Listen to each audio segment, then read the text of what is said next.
When I was 18, I studied math. I didn't just study it like some formula, some equation to be solved. No.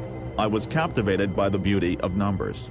The way they seem to unlock doors to hidden truths. Most people look at numbers as tools, things to count with, to measure, to label. But for me, numbers have always felt like something more. They hold stories, mysteries, even secrets. And that brings us to the number 57. 57, it's an unremarkable number at first glance. Not as famous as 3, 7, or even 13. Numbers that seem to have inherent symbolic power. But over time, I've come to wonder what if 57 carries a significance we've all overlooked. What if, beneath its surface, it holds profound meaning about our universe, about us, about our place in this world? Let's take this number apart. We'll start simple, and as we go deeper, I'll show you that perhaps 57 isn't as ordinary as we think. Perhaps 57 holds the key to understanding not just mathematics, a broken bar, but life itself. Let's begin where all numbers begin, math.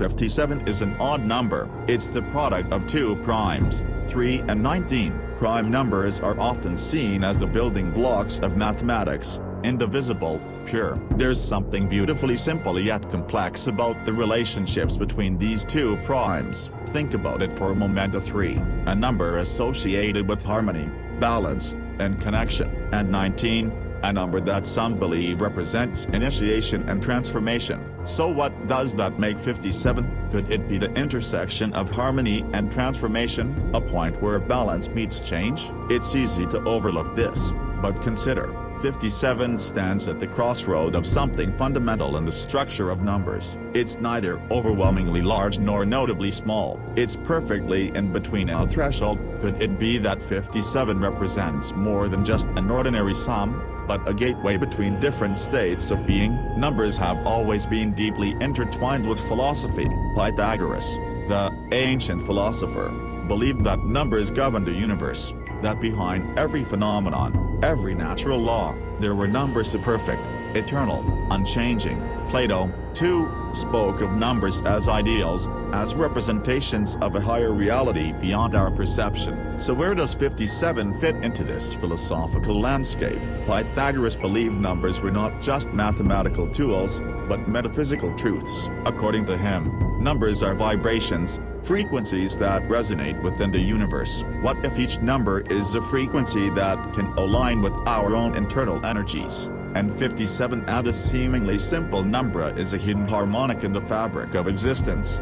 Could 57 be one of these vibrations, one that represents balance and transformation? Could it be a frequency at which the universe itself subtly resonates, urging us to look beyond the surface and into the deeper layers of reality? Okay, I've gotten a bit off track. Let's narrow the focus and talk about something important: the primes that make up 57.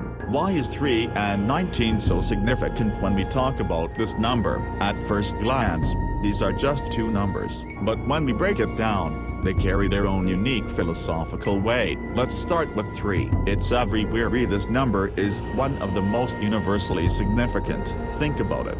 The Trinity, the three dimensions of space, past, present, future. 3 often symbolizes harmony, balance, and wholeness. It's the number of connection of mind, body, spirit, birth, life, death. Everything important seems to come in 3s.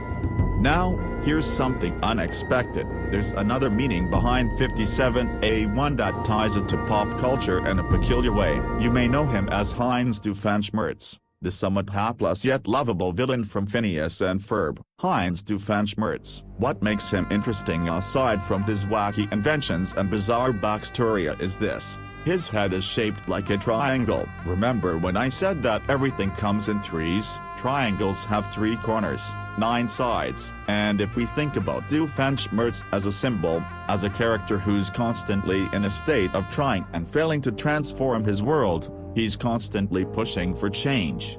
Triangles, balance, and the number 3. Could it be that Doofenshmirtz, with his triangle-shaped head, is symbolically connected to 57? I mean, we have this character, always stuck between chaos and transformation, always trying to bring order to his world but never quite succeeding. Much like how 57 represents the balance between stability and change, Doofenshmirtz is a walking embodiment of that struggle. But there's more. It gets even better. Heinz Doofenshmirtz. Sound familiar? Heinz 57 ketchup. That's right, the famous A57 plastered on ketchup bottles across the globe. So, what's the deal with Heinz 57? It's a number that the company chose to represent its wide variety of products. But when we look closer, it's as if the universe has been trying to tell us something all along. Heinz 57A, could it be a subtle nod to the balance between flavors? The balance between order and chaos?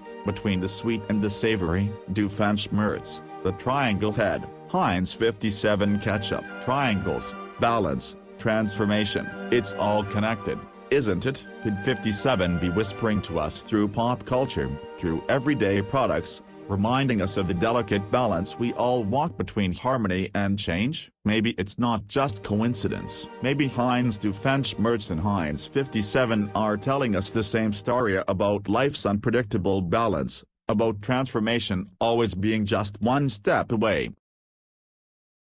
It's all there, if we choose to see it.